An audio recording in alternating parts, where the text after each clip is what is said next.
にちは。今回は当時マタンザブローは仮面ライダーになりたい第3話への視聴者の反応をご紹介します。このチャンネルでは最新アニメの視聴者の反応や感想をご紹介しています。みんなの解釈や考察を知るとアニメ視聴の楽しみが増えると思いますので、ぜひ最後までお楽しみください。女戦闘員だった。女戦闘員。ショッカーだった。女ショッカーと変わりなんか。そういう展開なのか。エロバンクがない。このおっぱいでショッカーは無理でしょ。本当にショッカーそこら辺にいる。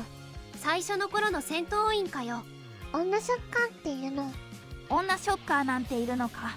JK もショッカーになれる時代か。ちゃんと真面目なショッカーアニメなんだな。最初から見とけばよかった。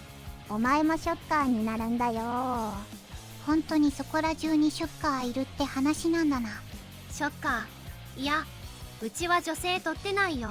ショッカーで女性っていなかったよな。怪人ではいたけど。面白すぎるな。派遣の枠を超えた殿堂入りアニメだな。見せ方がすごいうまいわ。ライダーについてあっさい知識しかなくてもぐいぐい引き込まれる。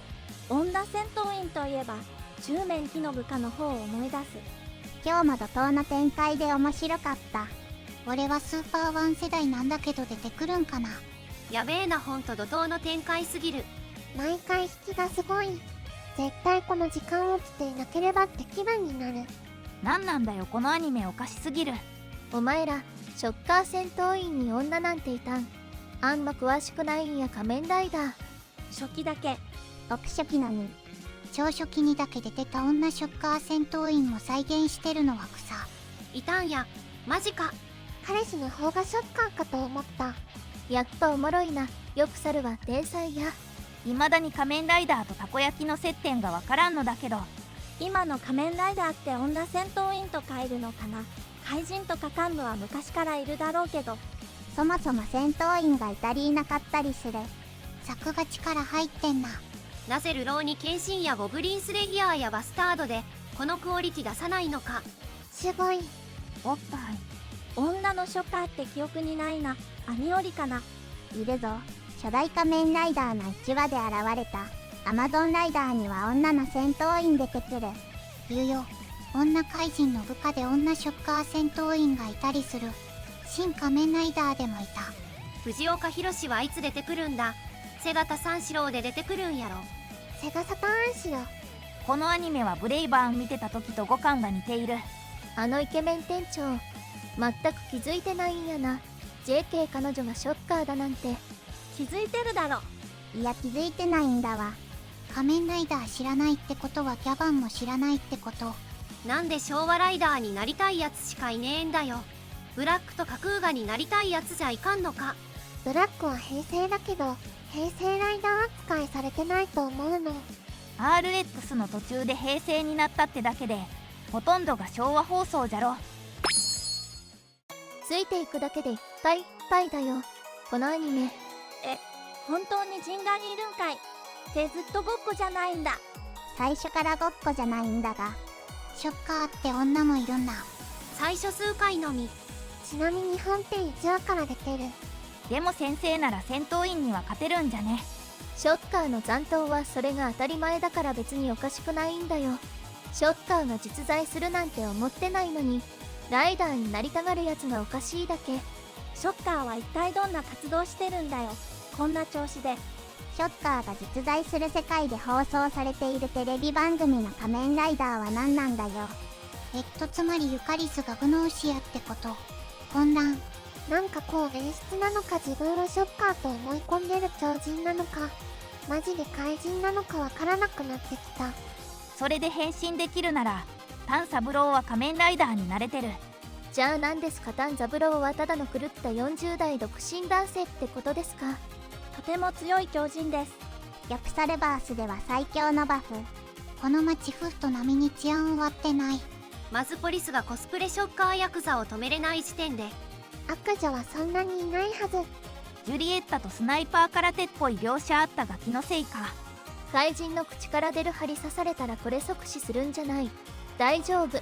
ヤクザのおっさん改造してもらえるといいな。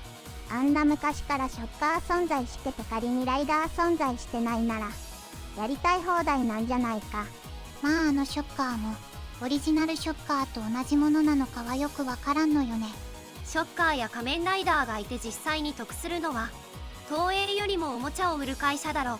つまり黒幕はあんまり仮面ライダーに詳しくない俺でも楽しめてるんだから良い作品だと思う。変態が多いのは置いておいて、まさによくさるとしか言いようがない。毎週1人ないし2人乗車が追加されるアニメ。こうして見ると戦闘員って強いんだなって再認識される。ライダーたちが強すぎるだけで。ライダー世界だとインターポール職員もショッカーと戦えるから。今回もちょっと原作と構成変えてきたな。原作ではだいぶ後のエピソードをぶっ込んでるよね。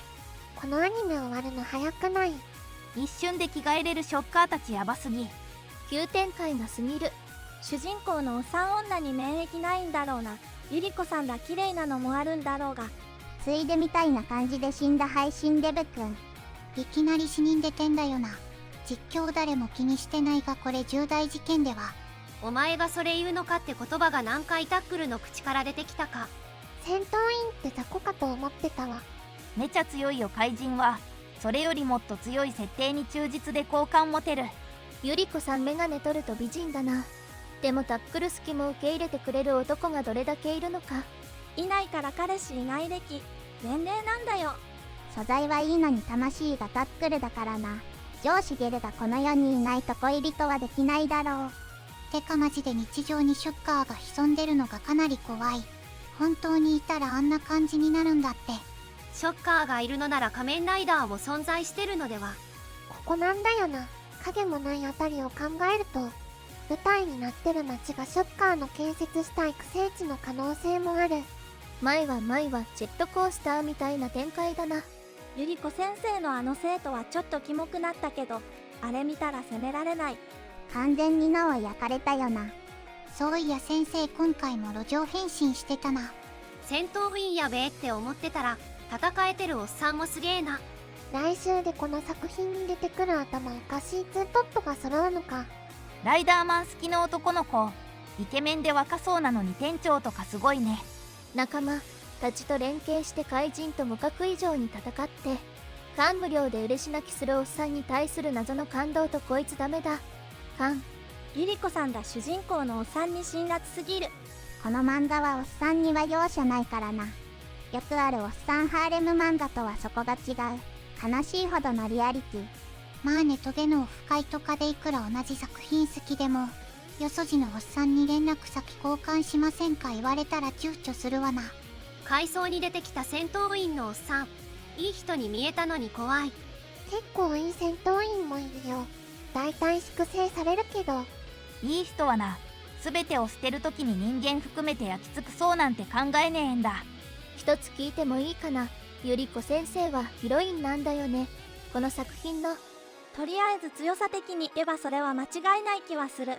いやマジで面白すぎる。展開が読めなさすぎて面白いな。なるほどな。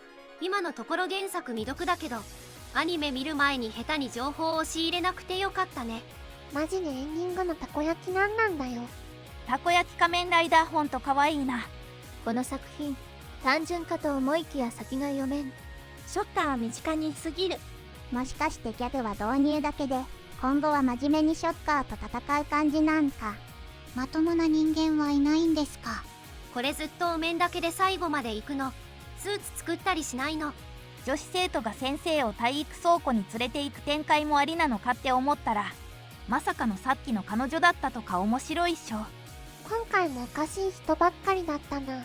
むしろ女性戦闘員の人がまともに見えるわ。安定して面白い。本物が出る世界線なの。それどうなんと思ったけど変わらず面白いわ。溶けるショッカー戦闘員にあるあるって思いました。自分でも謎の考え。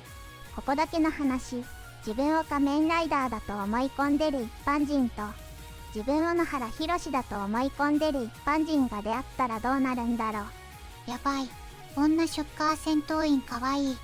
初期タイプ女戦闘員いいっすよね。ショッカーとはいえ生徒に暴力という意味での手出せるんかなタックル。びっくりするほど毎回面白いな。ショッカー戦闘員のコスチュームってすごいよね。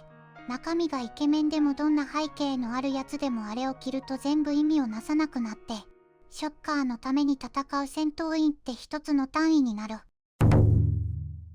最後までご視聴いただきありがとうございました。皆さんのご感想や注目ポイント、考察などありましたらコメントで教えていただけると嬉しいです。このチャンネルでは最新アニメの視聴者の反応や感想をご紹介しています。ぜひチャンネル登録とグッドボタンをよろしくお願いします。それではまた次回の動画でお会いしましょう。